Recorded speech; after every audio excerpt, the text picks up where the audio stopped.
नमस्कार, आप देख रहे हैं जेटी न्यूज़ इंडिया और मैं हूं रामदेव महतो। आज हमारे बीच मौजूद हैं राष्ट्रीय कथावाचिका देवी चित्रलेखा जी। भारत ही नहीं अपितु विश्व के अनेक मुल्कों में इन्होंने कथा को गाया है, कथा को जनमानस तक पहुंचाने का कार्य किया है। देवी जी, बोकारो की सरजमी और जेटीएन न्यूज़ में आपका स्वागत है। बहुत बहुत धन्यवाद। देवी जी, 7 वर्ष की उम्र में आपने कथा गाना शुरू किया। ये रुझान आपको कहाँ से आया और कैसे आया?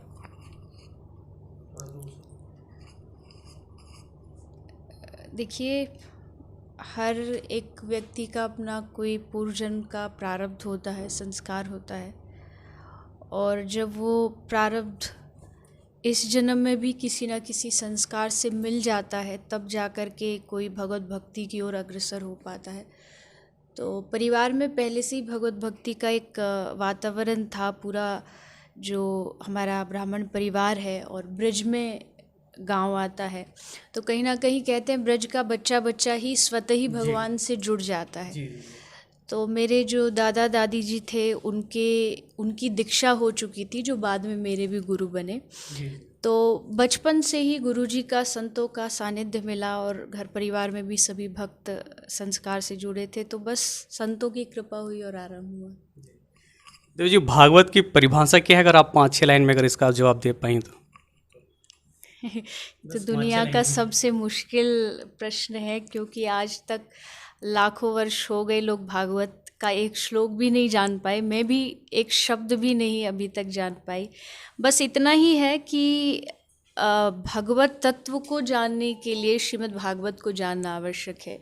क्योंकि जब आप किसी भी व्यक्ति को चाहते हैं तो उनसे प्रेम करने के लिए आपको उनको जानना पड़ता है। और भागवत कृष्ण का, राधा रानी का परिचय देती है कि उनका स्वरूप और उनका स्वभाव कैसा है। क्योंकि जब आप उनका स्वभाव जान जाएंगे तो खुद ही आपको उनसे प्रेम हो जाएगा।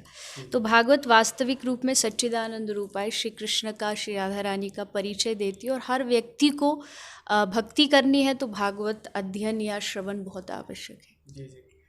देव जी, खान पान को एक जो से ट्रेंड लेके चला हुआ है, भारत में नॉनवेज का जो परसेंटेज है वो काफ़ी ज़्यादा है। शाकाहारी के लिए आपने कुछ कदम उठाया है? नहीं, मेरी हर कथा में ये एक प्रार्थना निवेदन रहती है कथा के माध्यम से। और मैं खुद भी अक्सर, कोई भी युवा वर्ग हो या कोई ऐसा क्षेत्र हो जहाँ पर इस प्रकार का मांस भक्षण किया जाता है, वहाँ इस पर विशेष आग्रह मैं करती हूँ। क्योंकि देखिए, जीव कोई भी है, सबके अंदर भगवान ही अंश रूप में विराजमान है। और अगर उनको मार करके खाया जाए, इसका मतलब है कि एक बहुत बड़ा अपराध हम अपने जीवन में कर रहे हैं। मंदिरों में जैसे देवी पूजा के नाम पे बलि दिया जाता है। नहीं, बलि प्रथा मुझे नहीं लगता, अगर हमारे इतिहास में भी, अगर शास्त्रों में भी कहीं बलि का वर्णन आता है, तो वहाँ बलि का मतलब किसी पशु, किसी मानव को देना नहीं, बल्कि अपने अवगुणों की बलि चढ़ाइए। वास्तविक बलि तो यही होती है कि आप अपने अवगुणों को उनके चरणों में चढ़ा दीजिए। पशु को मार करके कौन सा देवता, कौन सा भगवान प्रसन्न होगा? तो ये गलत धारणाएं हैं, जो अंधविश्वास है, लेकिन हम उनको धर्म से जोड़ देते हैं। लेकिन धर्म का उनसे कोई नाता, कोई रिश्ता नहीं है। आपका संप्रदाय क्या है और किन नियमों का पालन करना होता है?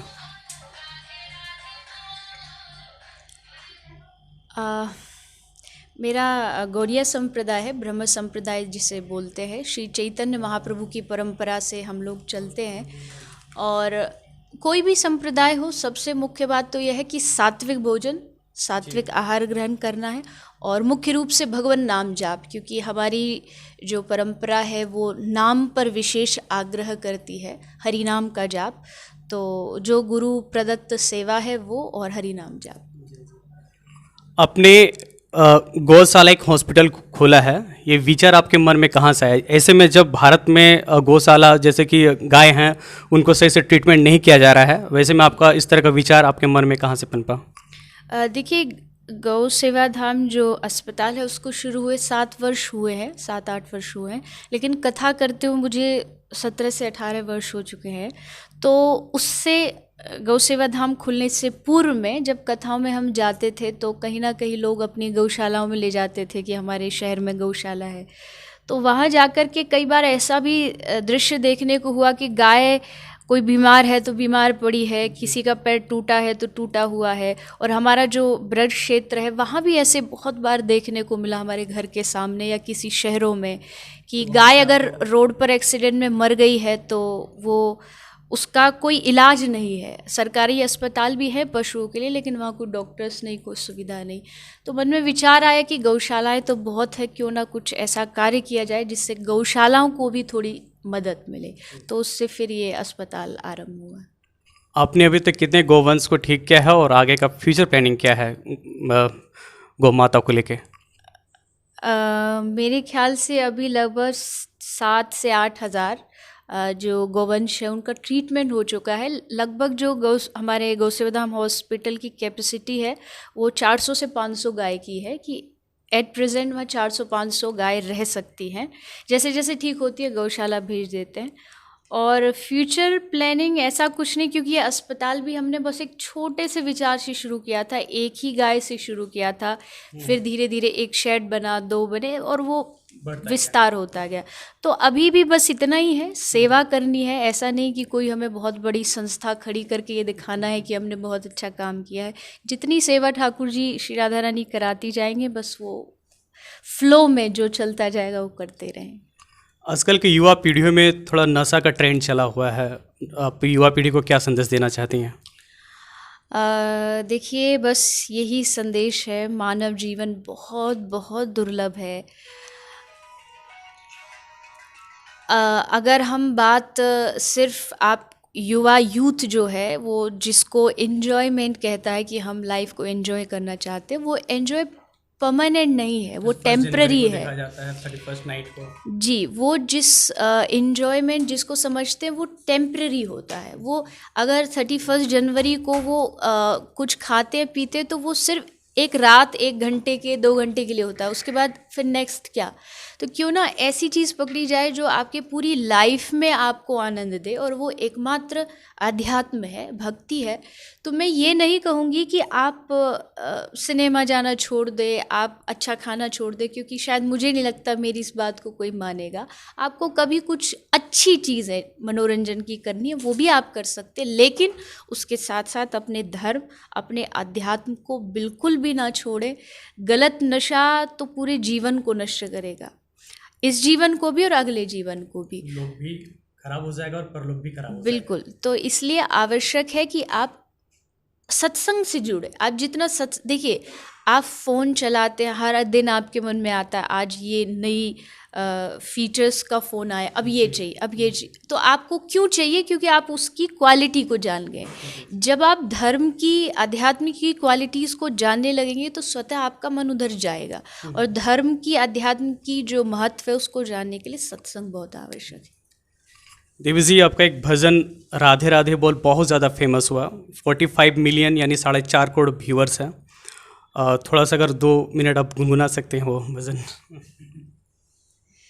वैसे तो आप YouTube पे पूरा सुन ही लेते हैं, पर एक राधा रानी का नाम है तो मना। राधे राधे बोल, राधे राधे बोल, बरसाने में डोल, के मुख से राधे राधे बोल। राधे राधे राधे राधे राधे जय श्री राधे। राधे राधे राधे राधे राधे जय श्री राधे। राधे राधे बोल, राधे राधे बोल, बरसाने में डोल, कि मुख से राधे राधे बोल। बहुत बहुत धन्यवाद। आखिरी सवाल लेना चाह रहे हैं कि ऐसे तो सवाल बहुत इजी है, लेकिन उसका आंसर थोड़ा सा टफ हो सकता है कि ज़िंदगी क्या है और इसे कैसे जीना चाहिए।